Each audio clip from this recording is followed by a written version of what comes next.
আমি কিন্তু কোনোদিনই কনফার্ম ছিলাম না যে আমি সরকারি চাকরি পাবো। যখনই বলেছি না আমি আইটিআই করেছি, তখন বলে আইটিআই ও বাবা লেবার খাটবি তো। আমি আইটিআই করে কি জায়গায় আছি তোমরাও দেখতে পাচ্ছ, আর যারা আমাকে বলেছে তারাও দেখতে পাচ্ছে, আর আমিও দেখতে পাচ্ছি আমি এই আইটিআই করে কি জায়গায় পৌঁছাতে পারিছি।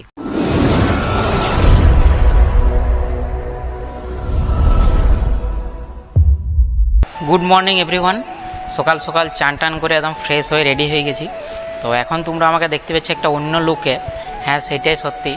এটা হচ্ছে আমাদের ইউনিটের বা আমাদের কোম্পানির ইউনিফর্ম, যেটা আমাদেরকে 2 সেট দিয়েছে। আপাতত আমরা একটা সেট সেলাই করাইছি, নিজেদেরকে সেলাই করাতে হচ্ছে, আর একটা সেট আমরা সেলাই করাইনি। তো এই ইউনিফর্মে আমাকে কেমন লাগছে তোমরা একটু কমেন্ট করে জানাও। আর এরপরে আমরা ডিউটি চলে যাবো। আমাদের মোটামুটি খাওয়া দাওয়া কমপ্লিট, টুকটাক একটু নাস্তা করে নিয়েছি, ডিউটি চলে যাবো। তো এরপরে দেখা হবে সে 8 ঘন্টা পরে। আর আজকের বিকেলের টপিক হবে যে আমি এই জবটা কি করে পাইলাম, বা তোমাদেরকে আমি বোঝানোর চেষ্টা করব, যে একটু মোটিভেট করার চেষ্টা করব যে আমার থেকেও তোমরা বড় কিছু অ্যাচিভ করবে কি করে, কীভাবে তোমরা মোটিভেট হবে, সেটাই টপিক হবে আজকে বিকেলের। তো এখন পর্যন্ত এইটুকুই, এরপরে দেখা হচ্ছে সেই 8 ঘন্টা পরে। ডিউটি থেকে আইছি একটু আগে, আর এখন প্রায় বিকেল হয়ে গেছে, তাই চলে এলাম ছাদে। কারণ এই বিকেলবেলাটা ছাদে কিন্তু খুব ভালো লাগে, চারদিকটা বেশ শান্ত পরিবেশ থাকে, তুলনামূলক একটু বাতাস দেয়। আর এই সুযোগে আমি ভাবলাম ছাদে যাই, ভিডিওটা বানাইলি। তো এখন আমার একটাই টপিক হচ্ছে, যেটা তোমাদের মনে এতক্ষণ প্রশ্ন আছে, যে আমি কি করে এই জব লাইফ অ্যাচিভ করলাম। আমি এই যে এত বড় একটা ভেলের মহারত্ন কোম্পানিতে আমি চাকরি পাইলাম, কি করে পাইলাম। তো প্রথম থেকে শুরু করি তোমাদের জন্য। প্রথমেই তোমাদেরকে বলি, আমি কিন্তু কোনোদিনই কনফার্ম ছিলাম না যে আমি সরকারি চাকরি পাবো, ঠিক আছে। তা সত্ত্বেও আমি কিন্তু চেষ্টা করে যেতাম, বিভিন্ন ধরনের পরীক্ষা দিতাম। তবে কিছুদিন পরীক্ষা দেওয়ার পরে আমি বুঝতে পারছিলাম যে আমার মধ্যে ইমপ্রুভমেন্ট আসছে। আমি আগের বিগত যে পরীক্ষাগুলোয় যেরকম নাম্বার পাচ্ছি, তার থেকে তুলনামূলক আমার নাম্বারটা বাড়ছে। কিন্তু সত্যি কথা বলতে আমি কোনোদিনই কনফার্ম থাকিনি যে আমি সত্যিকারের সরকারি একটা জব পাবো। কিন্তু প্রথম থেকে আমার টার্গেট ছিল একটা সরকারি জব পাওয়ার।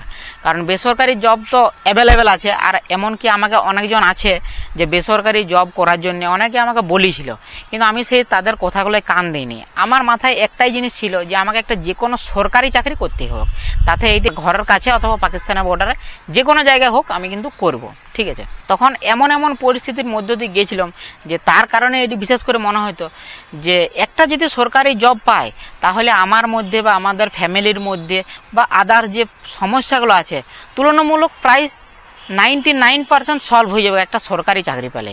তো সেই ডেডিকেশন আমার মাথার মধ্যে ছিল, সেইটাই নিজের পড়াশোনার মধ্যে কাজে লাগাইছি, তাই আজকে আমি এই জায়গায় আসতে পারিছি। এরপরে তোমাদেরকে বলি যে আমি কি কি স্যাক্রিফাইস করেছি, ঠিক আছে।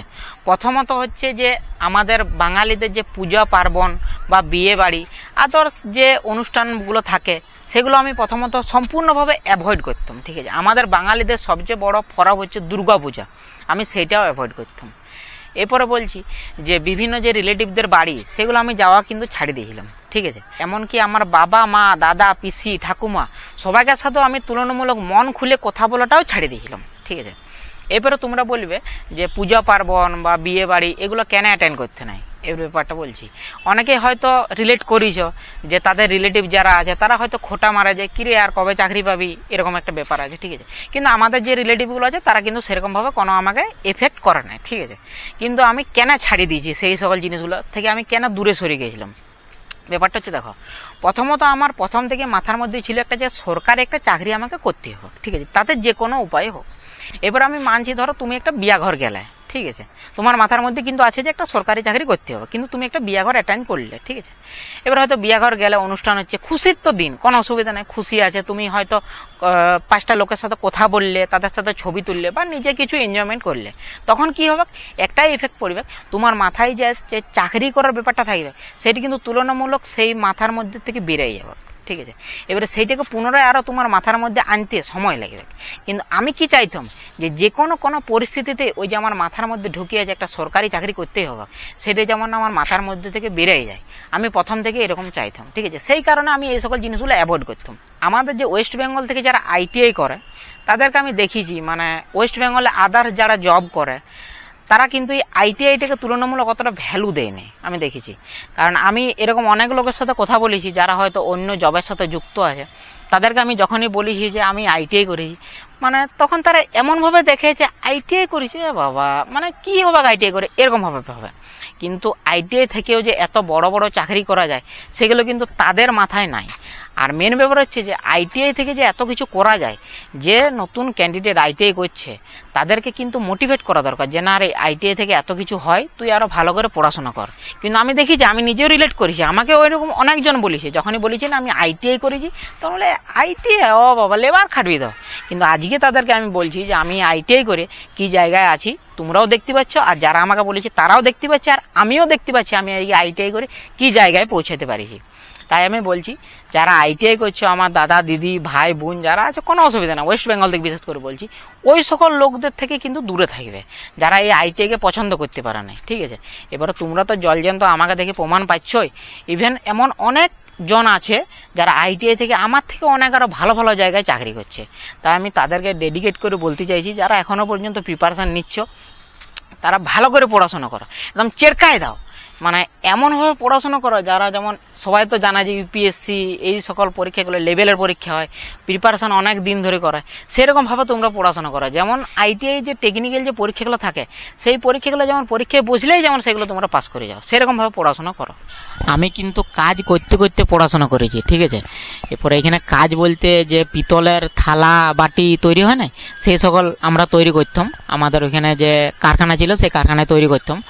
তো সেই করতে করতে কিন্তু আমি পড়াশোনা করেছি, আর সেইটা এত পরিমাণে হার্ডওয়ার্ক ছিল, তোমরা দেখলে হয়তো বুঝতে পারবে, অনেকে জানো অনেকে জানো নাই। তো যারা জানো নাই তারা, আমি সেই কাজেরও একটা ভিডিও বানাইছি, তো চাইলে তোমরা সেটা দেখতে পারো, এখানে আই বটন থেকে দেখে নিতে পারবে, অথবা আমি ডেসক্রিপশানে লিঙ্ক দিয়ে রেখেছি, সেখান থেকে দেখে নিতে পারবে।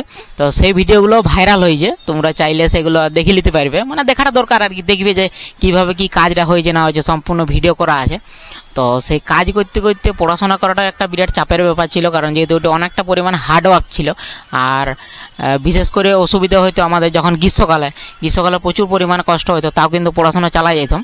আমি 2023 সালে আইটিআই কমপ্লিট করেছি ফিটার ট্রেড থেকে।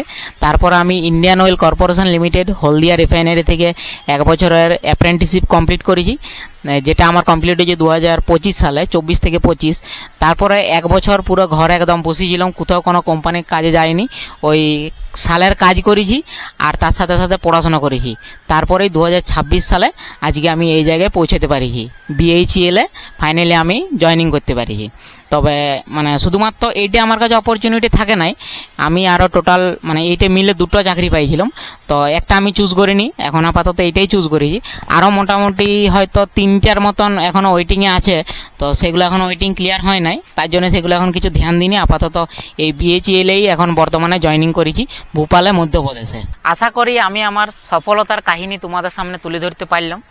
তো আজকের ভিডিওটা এখানে শেষ করছি। ভিডিওটা কেমন লাগলে অবশ্যই কমেন্ট করে জানাও, আর তোমাদের মনে যদি কোনো প্রশ্ন থাকে সেটা অবশ্যই কমেন্ট করো, আমি পরের ভিডিওতে উত্তর দেওয়ার চেষ্টা করব।